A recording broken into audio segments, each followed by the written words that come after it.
Lothani ngiyenemukela kulelu hlelo. Ngithokoze khulu kuni nonke nithethe isikhathi senu ukuthi ningene kuleli hlelo. Nawuthoma ukufika kuleli hlelo siyakwamukela. Nangaba ufuna ukuba yilunga lalolu hlelo, hodla-ke inkinobho emnyama ethi subscribe ukuze sandise umndeni. Nangaba ungumuntu ufuna ukwazi kangconywana ngesikhethu, wamukelekile. Kulesi siqephu sizokhuluma ngengaba zomshado wesiNdebele, isikhethu. Ithoma la abakibo kamkhwenyana babhale incwadi eshokho ukuba bangobani, babawa ubuhlobo obuhle nabantu bakulawo muzi. Le ncwadi iyasho nokuthi bazoyilandela nini. Imindeni yomibili yavumelana ngalolo suku abazofika ngalo. Liyafika-ke usuku elabekwayo. Bayakhuleka esangweni, basho ukuthi bangobani, bazofunani. Bayavulelwa bangene endlini, bayaxoxisana ngesibalo senkomo, kuyaba izinkomo zoboya nemali. Bayasho ukuthi zizobangaki ezoboya nezemali. Iy'nkomo zamaNdebele zikhamba ngambili. Kuyabhalwa phasi izinkomo abazikhipileko nezinkomo ezisele, kubhale nokuthi zithethwe ngubani ngalolu suku. Mese-ke kuyasayindwa yomibili imindeni. Bayakhamba-ke babuyele ekhaya kibo abakamkhwenyana. Bayabuya sebezoqedela amalobolo, mese kuba udwendwe nobukhazi. Abakamkhwenyana nomkhwenyana bayamukelwa ngumndeni kamakoti. Bayavunula imvunulo yabo yesiNdebele. Kuba nelisti enezipho zakibo kamakoti. Kuba oblankethi, amathawula, izindishi ze-enamel. Baletha nezinkomo ezine ngaleli langa. Nasi ihlathululo yenkomo zobukhazi. Ibherha, inkomo enkulu yesikazi, inkomo kanina kamakoti. Le inkomo yedini.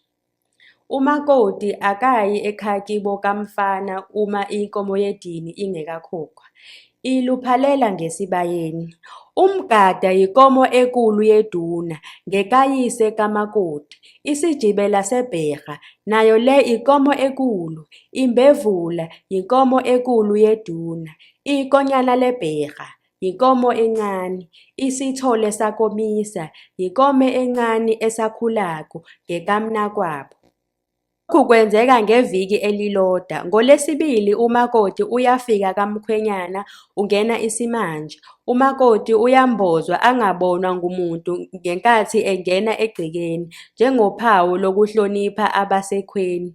Ngaso lesikhathi ohari bamkhwenyana bamnikeza umakoti imithetho yakulowo muzi nendlela yokuziphatha. NgoLwesihlanu umakoti ubuyela ekhaya kibo. Abakamkhwenyana nomkhwenyana nabo bayafika nezinkomo, kunikwana izipho. NgoMgqibelo ekuseni kuyahlatshwa inkomo. Ubaba kamakoti uhlaba inkomo azokwamukela ngayo umkhwenyana, athelwe ngenyongo yakhona, bamazisa kwabaphansi. Kose bashintshisane ngenhlangothi zale nyama, abakamkhwenyana nabakamakoti, kunikwane nezipho. Noyise kamkhwenyana maye esefika ekhaya kibo, uyamamukela umakoti wakhe ngenkomo amthele ngenyongo ekhaya kibo kamkhwenyana. Imvunulo yomuntu wengubo. Imvunulo yomntazana osethombile nesakali-14. Ehloko umntazana umbatha umkhala.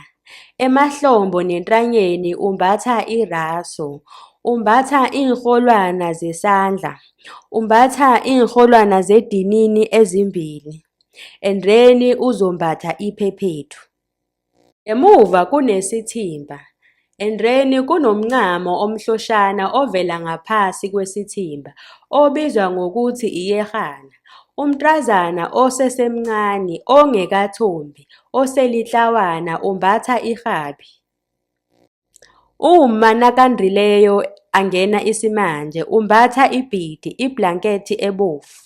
Nase ungumma sewendrile umbatha idzila, iinrholwana zentranyeni, ambathe iinrholwana zedinini, ambathe unokhethwako, ambathe iphotho, ambathe idzila neenrholwane zenyaweni.